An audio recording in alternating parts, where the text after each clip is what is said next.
Hey, ¿qué onda? ¿Y si vamos a dar una vuelta por la historia? Un espacio donde el pasado habla y el presente escucha.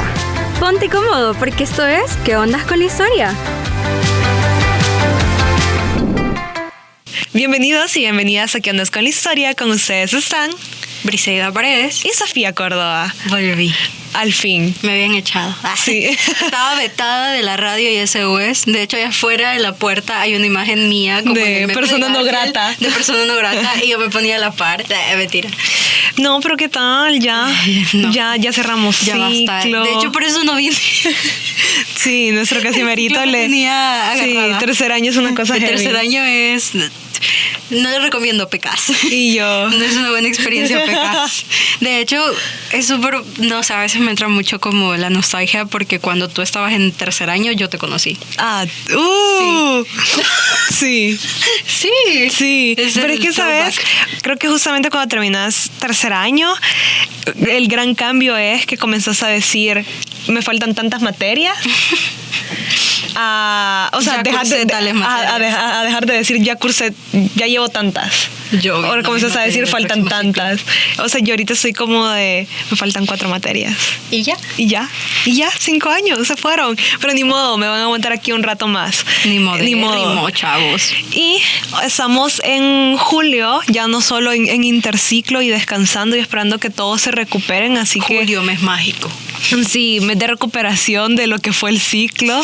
Vayan, o sea, tómenselo para descansar, los que trabajan pues enfóquense solo en una cosa, ya no solo trabajar y estudiar, sino que pues dense su tiempo, duerman, tomen agua, pónganse protector solar, vayan a terapia, salgan, caminen, y si no sanen, vean el en sol. Lo que descanse, quemen cosas, caigan en la locura, rompan mentira, no lo hagan. Okay. No, griten en una almohada, eso sí ayuda. Sí, en y efecto eso sí no daña a nadie. En efecto sí ayuda, pero julio también es un mes muy importante en la universidad porque, y especialmente este año, porque conmemoramos 50 años de la masacre estudiantil del 30 de julio. Justamente. Y nosotros como ¿Qué ondas con la historia? Pues queremos tomar parte de la agenda institucional de este mes, que bueno, ya verán cosas por ahí, no sé si habrá salido algo importante que ustedes van a saber. Y si no, la primicia la tuvimos nosotras. Sí, yo creo que vamos a esperar, tal vez la siguiente semana, ya empiezan a ver pininos. Sí, ya empiezan a ver de lo que se viene, sí, que todo es gracias a ustedes. Pero hoy vamos a hablar de un antecedente importante que no muchas veces se habla y que es importante no desvincular a la universidad del contexto del país y mucho menos del contexto internacional, bueno, el contexto global. ¿Qué pasa? Porque justamente en los años 60 tenemos esa primera ola de globalización mundial, de compartir ideas, así que hoy nos queremos remontar a 1968, un año que marcó México y el mundo, un año donde la juventud, el hartazgo y la violencia, la esperanza se encontraron en las calles, un año donde la historia dejó de ser texto para volverse grito, consigna y silencio. Hoy, en este episodio, recorreremos uno de los capítulos más dolorosos y transformadores de la historia moderna de México, el movimiento estudiantil de 1968 y la masacre de Tlatelolco. Hoy hablaremos de un hecho que se centra en la historia contemporánea. Así que es importante también, así como el 30 de julio no lo podemos entender como un evento aislado, también tenemos que entender que eso no se trató de un evento aislado, fue el resultado de una larga acumulación de tensiones políticas, sociales y económicas que se cristalizaron en un momento de profunda confrontación entre el autoritarismo estatal y las aspiraciones democráticas de una nueva generación. En este episodio tiene por objetivo entender las causas, el desarrollo y las consecuencias de ese movimiento que tuvo su punto culminante en la masacre del 2 de octubre en Tlatelolco. Así que no sé si tú tratas los hechos iniciales como antecedentes. Sí, de hecho yo iba a comentar que siento que mucha gente a veces oye, bueno, actualmente creo que ya se habla más de Tlatelolco de una manera general, o sea, ya no solo se toca el tema, por ejemplo, de las Olimpiadas del 68, que también fueron parte un poco de la pared de humo que se hizo para desviar un poco la atención a toda esta situación, sino que también siento que ya se empieza de alguna manera a permitir que los jóvenes sepan, o sea, la historia y lo que pasó con otros jóvenes también. O sea, Sí, yo creo que no son adultos, o sea, sí habían, pero en su mayoría son estudiantes. exacto, y yo creo que algo importante que a veces tiene la historia es poder hacer eso de facing history, encarar la historia y poderle poner cara a esos hechos, así como en El Salvador el 30 de julio todos la mayoría eran estudiantes, pues había también cuerpo estudiantil y otros grupos, pero también habían inclusive estudiantes de secundaria, eran jóvenes, probablemente tenían una edad de alrededor de la nuestra y pues los mataron. Entonces, así como pasó esto en El Salvador, pues también en México yo creo que es importante hacer este ejercicio de entender a estos jóvenes no solo como un número de una represión política, sino como personas. Como lo que fueron. O sea, exactamente, o sea, probablemente tenían una edad muy parecida a la nuestra, en sus 20s, empezando su vida universitaria y pues querían un mejor país y pasó lo que pasó. Entonces creo que ese es como un buen antecedente de que tengamos esa visión, porque no creo que sea revictimizar, sino que creo que es justo dejar de ver números y comenzar a ver personas. Reivindicar un poco también sus luchas, porque Sí. creo que mucha gente cree que eran luchas cualquiera, pero cuando Como revoltosos. Ajá, pero cuando ya te metes en el contexto y ya lees un poco, inclusive qué era lo que ellos aspiraban a conseguir con esto, Sí. ya te das cuenta de que no eran revoltosos. It makes sense. O sea, Eran estudiantes pidiendo sus derechos. Exacto. Que todos deberíamos de hacerlo. Justamente los hechos iniciales de una trifulca a una crisis nacional. El 22 de julio de 1968 ocurrió una pelea entre estudiantes de la vocacional número 2 del Instituto Politécnico Nacional y la preparatoria Isaac Ochoa Terena, incorporada a la UNAM. Al día siguiente, la violencia escaló y la intervención del cuerpo de granaderos no solo fue desproporcionada, sino abiertamente violenta. Entraron a escuelas, golpearon y detuvieron a estudiantes y se denunciaron incluso agresiones sexuales contra maestras. Este hecho, aunque en apariencia menor, reveló el patrón de una respuesta estatal frente al conflicto, la represión. Lejos de calmar los ánimos, encendió un proceso de movilización que se extendería rápidamente. El 26 de julio, 2 marchas, una convocada por estudiantes técnicos del IPN y otra por estudiantes democráticos, vinculados al aniversario de la Revolución Cubana, fueron violentamente reprimidas, a pesar de estar autorizadas. Y el 30 de julio, el ejército disparó un bazucazo contra la preparatoria número 1, destruyendo parte de su fachada histórica. El rector de la UNAM, Javier Barros Sierra, condenó públicamente el hecho. Y a partir de entonces, las universidades comenzaron a organizarse. Entonces también en ese punto es importante entender un poco el contexto estructural de México, el tema del autorismo y desigualdad y el control social que había en ese momento. Justamente después de los años 40, México vivía bajo el control hegemónico del Partido Revolucionario Institucional, o sea, el PRI. Y aunque se habla de democracia y legalidad, el sistema pues no respondía a eso, o sea, era un sistema autoritario, sumamente vertical y cerrado. También los sindicatos estaban cooptados, los medios censurados y la oposición política también estaba neutralizada. Además, que también el país vivía el llamado milagro económico. Ese crecimiento no fue de forma equitativa. A mediados de los años 60, grandes sectores de la población quedaban fuera del sistema productivo, generando una condición de grandes desigualdades en el Estado y dejando a ver justamente que esta práctica neoliberal también no resultaba y también era represiva. Y los estudiantes, los jóvenes, fueron los primeros en organizarse. Desde los años 50 hubo huelgas de médicos, de ferrocarrileros, de electricistas y campesinos. Todos esos movimientos fueron desarticulados con violencia.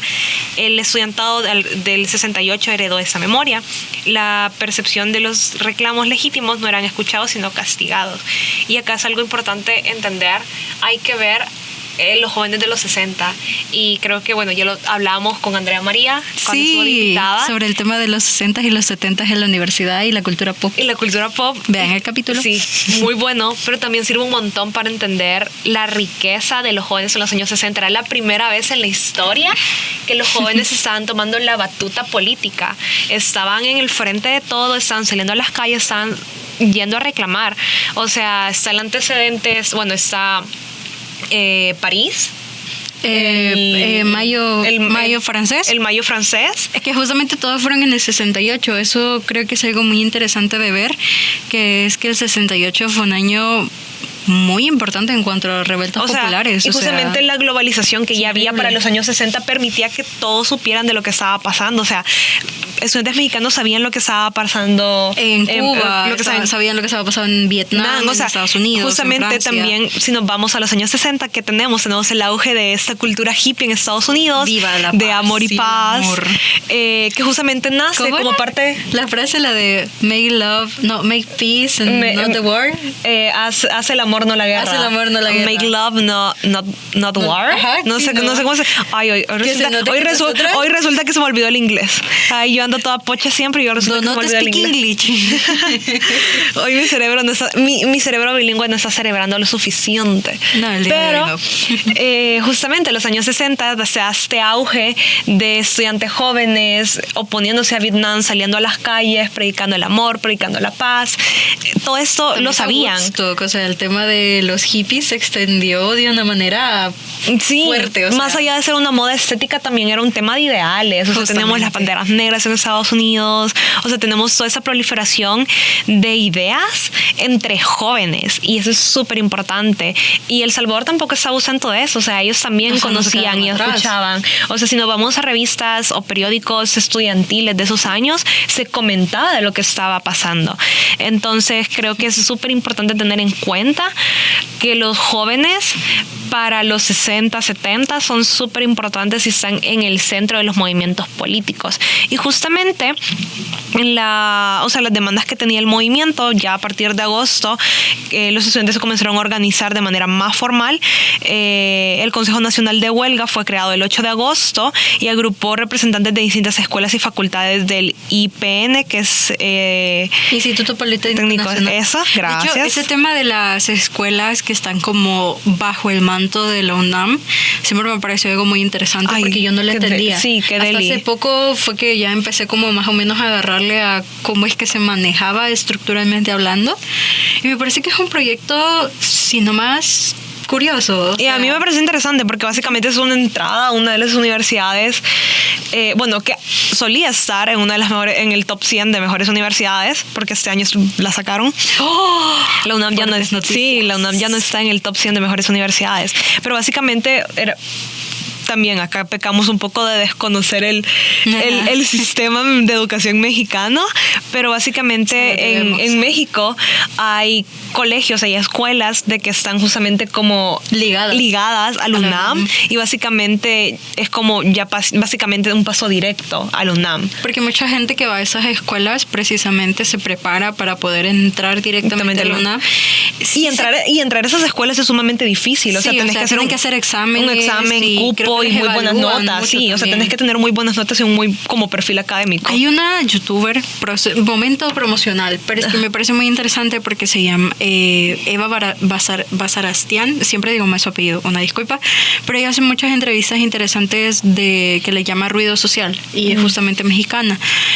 Hay una entrevista que le hizo en una ocasión a un estudiante de una de las preparatorias de la UNAM, y me acuerdo que le decía, o sea, cómo es que la experiencia había sido súper de exigencia, o sea, tenía que tener buenas notas, tenía que tener todas las materias aprobadas, tenía que tener esto, o sea, era un requisito tras requisito tras requisito, y me parecía muy increíble. Y justamente por eso considero que no es una mala idea, o sea, que es algo muy curioso y muy interesante de cómo se va creando y manejando, pues. Les debemos un poco más de historia de cómo fue que se empezó a dar ese tipo de sistema educativo. Sería interesante hablar de historia de universidades. Sí. O sea, ya hablamos un poco, ya tenemos un episodio de la historia de la universidad. Vayan a verlo. Sería bueno, sería interesante. Hay que conseguir a la gente. De nada, tres grandes exponentes sobre y el podcast. Hola. Exacto. Bueno, volviendo al tema, pues se crea el Consejo Nacional de Huelga el 8 de agosto, como les comentaba, de distintas escuelas y facultades, como el IPN y la UNAM y otras instituciones. Básicamente ellos se basaban en asambleas con una representación directa y bajo la toma de decisiones colectivas. El movimiento no planteaba una revolución armada ni una ruptura con el Estado. Básicamente su petitorio era el siguiente: libertad para los presos políticos, destitución de jefes policiales responsables de la represión, desaparición del cuerpo de granaderos, que era como la Guardia Nacional. Como la Guardia Nacional acá. La derogación de los artículos 145 y 146 que criminalizaba la disolución social, la indemnización a las familias de las víctimas y la responsabilidad penal de las autoridades responsables. O sea, eran demandas que enmarcaban básicamente derechos básicos de cualquier Estado democrático. O sea, y la respuesta del gobierno fue militarizar las universidades y criminalizar totalmente el movimiento. Porque, ¿qué sucede? Estaban a las puertas los Juegos Olímpicos que iban a ser albergados en México. Justamente. Y eso no se veía nada bien. Oh, vaya, qué curioso. También el 30 de julio se da en el marco de Miss Universo y tener un grupo de estudiantes comunistas revoltosos no se veía bien. Así que ahí vamos viendo. Eran los que más bulla hacían, o sea. Exacto, entonces ahí vamos viendo que pues sí, o sea, pese a que hay un par de años de diferencia, hay muchas similitudes en todo esto. Entonces justamente se da la escalada y la represión de Tlatelolco. El presidente Gustavo Díaz Ordaz, en su informe del 1 de septiembre, anunció que el gobierno actuaría con firmeza. Lo que siguió fue un proceso de represión sistemática. El 18 de septiembre, el ejército tomó la ciudad universitaria. El 23 y 24 de septiembre, el Politécnico fue intervenido con violencia y el 2 de octubre, las plazas de las tres culturas en Tlatelolco se perpetró una de las masacres más emblemáticas de América Latina. Ese día, miles de personas acudieron a un mitin pacífico. Desde la mañana, la zona estaba rodeada por el ejército, policías y el batallón Olimpia, una unidad especial del Estado Mayor, o sea, militares. Poco después de las 6 de la tarde empezó un operativo. Luces de bengala, disparos desde edificios, helicópteros y soldados en tierra. El saldo oficial habla alrededor de 30 muertos, pero investigaciones posteriores han documentado que en realidad fueron entre 300 y 350 víctimas fatales, miles de detenidos, torturas y desaparecidos. El gobierno buscó acallar el escándalo internacional, confiscando grabaciones, silenciando a la prensa y justificando la represión bajo el argumento de una conspiración comunista sin pruebas contundentes. ¿Qué pasó después?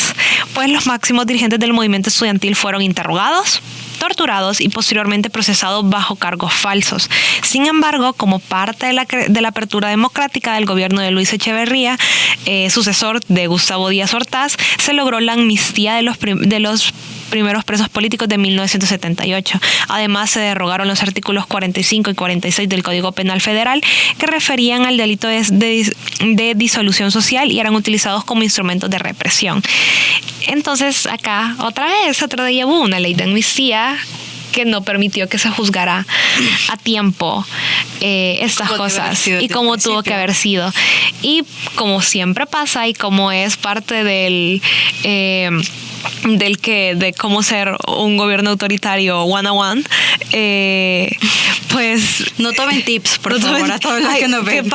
Otro paréntesis de publicidad. Hay un documental, hay una serie de Netflix que me encanta un montón que se llama How to be a Dictator 101, cómo ser un dictador. Sí, ya lo he visto. Y justamente te va hablando de cómo, o sea, te va hablando de diferentes dictadores y cómo cada uno llegó al poder y cómo cada uno cayó. Y él terminan con Kim Jong-un, que es pues el actual presidente de Corea del Norte, no la Corea BTS, la Corea del Norte. La Corea BTS anda sacando a los Aya Boys y a las Huntrix. Vete la peli, está muy buena. También es otra recomendación. Y ahorita si le gustan los documentales, pero también son chavas BTS, les recomendamos una película de las cazadoras del K-pop aquí en español, pero en inglés se llama K-pop Demon Hunters. Suena mucho mejor. Perdón, vamos a hacer un paréntesis muy grande acá, pero de verdad yo me siento ahorita muy desconectada de la chaviza del K-pop. Me siento muy desconectada. Pero es que la chaviza actual del K-pop está en un momento muy de crisis, o sea, Sophie. Es que cambian de generación muy rápido. Como que vamos por la sexta, yo me quedé en la tercera. Explicaciones. Ajá. Sí, o sea, yo sigo emocionándome. O sea, los clips de los de GOT7 ahorita en tour. Sí, pero eso será tema de otro episodio. episodio. Otro momento. De pero otro el momento. documental, muy bueno, recomendadísimo. Entonces, volviendo a los gobiernos autoritarios. Escapar de la realidad. Sí, cada momento que sí, tienes aquí oportunidad, es la como verdad. nosotros en ¿qué episodio fue que estuvimos dando datos de animalitos para bajar? Ay, fue con Andrew, que estábamos Fue- hablando sobre los animales en la historia. Ah, hablamos sí, de Laika. que fue para mi cumpleaños. El único buen dato, que por cierto, Dolly cumplió años este mes. Recuérdenlo. Por si acaso, la oveja en la que dijo Sophie que había reencartado cumpleaños este mes. Ese fue el dato más leve de todo el episodio. Sí, o sea, literal nos dijeron en producción que nunca más en nuestra vida volvamos a hablar de animalitos o nos vetaban. Porque Podemos haber hablado de hacer un sindicato y eso no nos ha llevado a que nos inventen.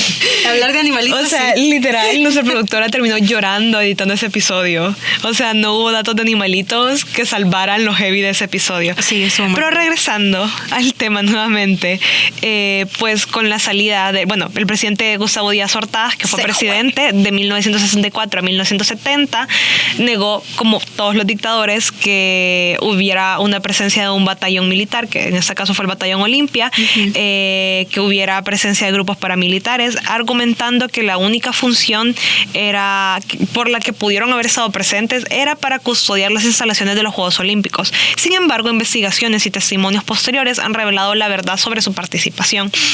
Más de 50 años después, aún no está claro dónde empezaron los disparos, ni se sabe con exactitud cuántas personas murieron o fueron heridas. El saldo de heridos y muertos fue inestimable debido a la desaparición de muchos cuerpos. Obviamente hay demandas de justicia y también pues las familias han intentado seguir con el proceso, pero realmente no se han hecho no se han hecho cargo ni tampoco creo que ha llegado como a un punto cercano aunque se dé esta justicia. De hecho, ya que Sofía estaba hablando sobre los testimonios, hubo una periodista que se llama Elena Poniatowska, que justamente recopiló bastantes testimonios de la historia pues, de la gente que sobrevivió a la noche de Tlatelolco. Y yo me acuerdo que yo la primera vez que los leí, yo era así como de no voy a llorar. Porque inclusive hay 2 videos, si no me equivoco, de la DW, de la Dolce Vela, que suelen hacer también bastantes como investigaciones. Y había uno en específico que era de un señor que hablaba de que él había dejado a su amigo en la noche de Tlatelolco porque el amigo le había pedido que hiciera algo, no me acuerdo bien qué, y que luego cuando él se dio cuenta de lo que pasó en Tlatelolco y se sentía súper culpable porque él no volvió a encontrar a su amigo. Se le llama como el síndrome de superviviente, que te culpas por haber sobrevivido. Y entonces le voy a leer al menos un trozo de un pedacito que tiene el libro, y justamente dice: yo le entré al movimiento estudiantil porque un día, sin más, llegaron los granaderos a la Escuela de Bellas Artes, con perros, policías y cadenas, y se llevaron a todo el mundo preso, así fíjate, con la mano en la cintura. Y el INBA ni siquiera había dicho abiertamente si apoyaba o no al movimiento. Yo creo más bien que no. A muchos actores, esta invasión arbitraria nos hizo formar conciencia y resolvimos unirnos a los estudiantes y ayudarlos, pero de veras, no solo yendo a las manifestaciones, agarrados del brazo o gritando en los mitines. Entonces constituimos una brigada de actores de teatro. Y luego, parte de los coros que se oían en las manifestaciones eran: únete pueblo, únete pueblo, únete pueblo, únete pueblo. Y había una que vos la podías escuchar porque hay videos de todo esto, ¿ok? La Filmoteca de la UNAM tiene... que está disponible de manera virtual. En YouTube, gratuito, y todo ha sido restaurado y recopilado. Igual el Archivo General de México está disponible de manera virtual y tienen una colección de fotografías y tienen muchos documentos. Pueden encontrar un par relacionados a El Salvador. Tengan cuidado porque hay un Salvador por ahí en México colonial que se puede llegar a hacerlos confundir, pero ahí, si quieren información colonial tal vez y encuentran cosas en México, más que todo creo que hay un fondo de Inquisición. Entonces, sí, es muy entretenido. Investigadores, aquí nos ayudamos entre todos. Y justamente hay un documental completo que es de 68 que se llama El Grito, que fue recopilado de uno de los estudiantes que estuvo en todo esto. Y hay varias escenas, y yo me acuerdo que yo saqué como screenshot de algunas que me gustaron un montón. Y hay carteles en los que ellos decían, en los cuarteles debe haber escuelas, no cuarteles en las escuelas. Wow. Y también habían imágenes, o sea, muy duras del tema de la agresión y la represión, y siempre tenían la lucha nunca termina. O sea, en todo el lugar, y el respeto a la autonomía, claramente, ¿no? Y entonces habían testimonios muy duros, porque obviamente hay mucha gente que sí vivió eso, o sea, que sí estuvo ahí, pero logró sobrevivir, y es justo lo que dice Sophie, el síndrome del superviviente. Pero también creo que es como ellos a veces relataban que tenían que dejar a sus amigos, o sea, que no podían quedarse con ellos. Y luego también hay una película muy buena sobre Tlatelolco 68, que fue censurada en su momento, porque de hecho fue hecha un año después de la matanza, y se llama Rojo Amanecer, si no me equivoco. Yo siempre confundo el nombre de la película, porque hay otra película también que también censuraron en México, y que justamente habla un poco también del tema de la represión al movimiento estudiantil. Pero esa película creo que es mucho más fuerte, porque, a ver, yo me la vi completa, y me la vi mientras hacía mi trabajo para la presentación con el licenciado Rivera. Y me acuerdo que yo estaba como, sí, voy a notar, y que no sé qué. Terminé llorando, o sea, yo terminé berreando como nunca, porque la última escena es, creo que, una forma muy directa de hablar del silencio con el que se trató toda la situación. O sea, literalmente terminan desviviendo una familia completa en los apartamentos de Tlatelolco, porque para quienes no sepan, esos edificios eran utilizados como apartamentos. Ahí vivían muchas familias. Y es que una familia de ese lugar le da asilo a 2 estudiantes que sobrevivieron, con heridas y todo. O sea, ellos llegan, entran, les piden que por favor que los dejen, y luego empiezan a llegar los guardias, como a tocar la puerta y a preguntar y a ver y quién dice, que no sé qué. Las primeras veces se salvan, pero llega un punto donde ya todo explota y terminan desviviendo a toda la familia, y solo queda un niño, un bebé que se había escondido, y él sale, y cuando está afuera ve todos los cuerpos de todos los otros estudiantes y ve cómo empiezan a arrastrarlos los guardias. Y creo que es una escena muy fuerte para terminar, porque literalmente lo único que ves es el reflejo de los ojos del niño. Entonces yo recuerdo que la primera vez que yo lo vi se me apachurró mucho el corazón, porque yo dije, o sea, todos estos son estudiantes, yo soy un estudiante, y era como ponerte en el lugar de ellos. Entonces, si tienen la oportunidad de leerse La noche de Tlatelolco 68, testimonios de historia oral, se los recomiendo, es de Elena Poniatowska, y justamente ella como que hace esta misión de recopilar lo más que puede de los testimonios de algunos de los que pues sobrevivieron.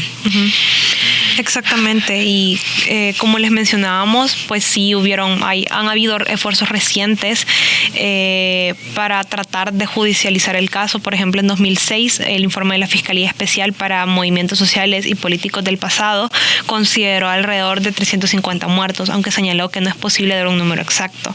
En 2001, la Comisión Nacional de Derechos Humanos dirigió la recomendación al presidente Vicente Fox Quesada, instando a su gobierno a asumir un compromiso ético y político con respecto a los derechos humanos y evitar la repetición de sucesos similares y reparar el daño a los familiares de las víctimas. La CNDH, que también es la Comisión Nacional de Derechos Humanos, calificó la masacre como una violación grave de múltiples derechos humanos, incluyendo el derecho a la vida, la libre expresión, la seguridad jurídica, libertad, legalidad y procuración de justicia e integridad personal. Y en 2018, la Comisión Ejecutiva de Atención a Víctimas se reunió con víctimas para buscar la reparación del daño y una disculpa pública por parte del gobierno federal. Recomendaron el reconocimiento de las acciones del gobierno de Díaz Ordaz, causaron daños al señalar a los estudiantes por su ideología e implementar medidas de satisfacción colectiva. Y pues creo que al final también es algo que quedó en la memoria de los estudiantes, muy parecido a como hacemos en la UESO los 30 de julio, pues es recordado el caso no solo como algo que no tiene que volver a pasar, pero también como parte de las consignas en movimientos estudiantiles que buscan mejores condiciones o un mejor presupuesto para las instituciones de educación superior pública. También un ejemplo ahí ese libro justo de Elena Poniatowska, que es muy famoso y creo que es una fuente primaria muy valiosa porque son relatos de historia oral que se pueden ocupar, así que si también andan por ahí investigando esos temas, le pueden poner. Son testimonios que salieron, si no me equivoco, también dentro del rango fueron un par de años después, del sí, periodo, obviamente, ajá. sí, obviamente no se publicó directamente en México inicialmente, Y no pudo. obviamente, pero son relatos muy cercanos, o sea, si no son de finales de los 80s, son 90s, pero igual son como muy cercanos todavía. Sí. Y pues, como ya les habíamos comentado, obviamente el 68 en México no fue un hecho aislado, sino que fue parte del ciclo de internacionalización de movilización juvenil, protestas como la Guerra de Vietnam, el Mayo francés, la Primavera de Praga, el auge de los movimientos por los derechos civiles. La huelga de Andes acá en el país también. Exacto, también movimientos feministas. Al final los estudiantes mexicanos no solo conocían estas luchas y se sentían parte de ellas. Al final ellos también querían un país distinto. Sin embargo, en el caso latinoamericano eran muy distintos, pues los contextos correspondían a pues regímenes militares que buscaban hacer quedar a sus países como muy modernos y súper desarrollados y pues todo lo contrario, o sea. Exacto, cuando estaban todos esos problemas detrás y no eran bonitos a la vista pública, entonces se callaban de esta manera. Entonces creo que es importante que también nosotros, también como latinoamericanos, podamos ponerle como el peso que tienen estos hechos, que el movimiento de 1968 fue una respuesta legítima a un movimiento autoritario, fue también una muestra de organización democrática y capacidad crítica y voluntad de transformación de jóvenes, y su represión y en particular la masacre de Tlatelolco dejó una herida muy profunda, pero también dejó un legado bastante importante. Pues a partir de entonces la legitimidad del régimen priista empezó a erosionarse. Surgieron nuevas formas de oposición, nuevos actores sociales y nuevas narrativas. A día de hoy, hablar del 68 no solo es recordar un hecho histórico, es entender cómo se construyen las relaciones de poder, es reflexionar sobre el papel de la juventud, la importancia de las libertades y los peligros de normalizar la represión. Así que creo que nos parecía importante hablar de esto, ya no solo como un antecedente global a lo que pasaría en El Salvador el 30 de julio, pero también a poderle poner cara a hechos que pues México tal vez geográficamente no lo sentimos tan cerca, pero está más cerca de lo que creemos. Sí, bastante más cerca y bastante más latente. Creo que es el famoso grito de 2 de octubre, no se olvida, ¿sabes? Yo en un principio me acuerdo que ya había visto como videos pequeños sobre eso. Muy parecido al de acá, que es 30 de julio nunca más. 30 de julio nunca más. Algo así es. Y son consignas que más que solo una frase es justamente un grito continuo contra la impunidad, el olvido y la amnesia colectiva. Estos en su mayoría sirven mucho como un símbolo de la importancia que tiene la lucha, pero también de que no es algo pasajero. Exacto, y que es bueno recordarlo y saber por qué pasó, cómo pasó y qué afectó, o sea, cuáles fueron los resultados de esto. Pues al final también el recordar es una manera de que las víctimas hayan tenido un porqué, que no solo hayan sido un número más, que no solo sean una historia más en los libros, sino que se entiendan como actores y personas. Porque eran personas. Exacto, en un contexto. Yo creo que uno de los labores y una de las misiones que tiene la historia en la actualidad es eso, el poder humanizar los procesos. O sea, nosotros solemos hablar de historia y pues la gente dice Cleopatra o ve los grandes personajes de la historia. Marco Aurelio. Y los vemos como personajes ficticios cuando no, eran personas también al final de cuentas. Entonces yo creo que uno de los grandes retos que tiene la historia y tenemos los historiadores es eso, humanizar la historia y hacerla sentir más cercana a nosotros, porque al final nuestro pasado también habla de nuestro presente. Y porque también creo que mucho se habla de cómo los historiadores toman actores sociales, pero no son solo eso, o sea, son personas, estás investigando personas, estás investigando gente que hizo cosas a partir de su contexto, porque, o sea, en el 68 en México estaba había un estallido de efervescencia social. El tema de los sindicatos, por ejemplo, también estaba empezando a ser más presente. Y creo que es importante que siempre se tenga en cuenta, justamente como decía Sofi, que inclusive si tú estás investigando un tema y son personas, no sé, de 1535, son personas de 1535, o sea, esas personas también pensaban, también se movían. Exacto. También tenían motivos. Y con los estudiantes creo que siempre pega un poquito más. Sí, más, y me imagino pues sí. porque es más cercano. Sí, sí. Entonces, sí, sabemos que pueden ser temas sensibles y entendemos que hay personas de que por lo mismo, pues sí, conocer detalles y todo pueda un poco tocar fibras sensibles, y tampoco nunca va a ser nuestra intención como generar morbo alrededor de circunstancias como estas, pero creo que es importante ponerlo sobre la mesa, y justamente en un año tan importante como lo es el 50 aniversario de la masacre estudiantil del 30 de julio. Entonces yo creo que eso sería todo por hoy. Gracias. Tranquilito. Sí, sí. O sea, no el tema. No el tema, Pero sí, exacto. Ha estado... Ahí vamos. Ahí vamos. Entonces creo que eso sería todo por nuestra parte el día de hoy. Los invitamos a que nos sigan en todas nuestras redes sociales, Facebook, TikTok e Instagram, donde nos encuentran como ¿Qué ondas con la historia? Y por supuesto seguir a la YSU, su radio universitaria, y todos los contenidos que se crean en la cabina esta de su radio. De todos nuestros colegas en cabina. Sí, nuestras competencias, no, mentira. de todos nuestros compañeros apoyan el contenido, porque pues las cosas que estamos haciendo es gracias a ustedes, ya se van a dar cuenta ahí. Síganos en redes. Se vienen cositas. Sí, nuestra gira. Nada que hay como las 6 de copas. Ay, sí. En vivo. En vivo Y en directo. ¿Quién quita? Pero bueno, creo que hoy no tengo una frase. Pero es que quien no conoce su historia está condenado a que, no sé, algo X. Algo que no sea muy... a estar estreñidos. solo síganos. A sufrir por amor. O como la Lupita en las alucines, que era de, o sea, hay gente que se estriñe tanto de que lo que tendría que salir por ahí sale por otros agujeros.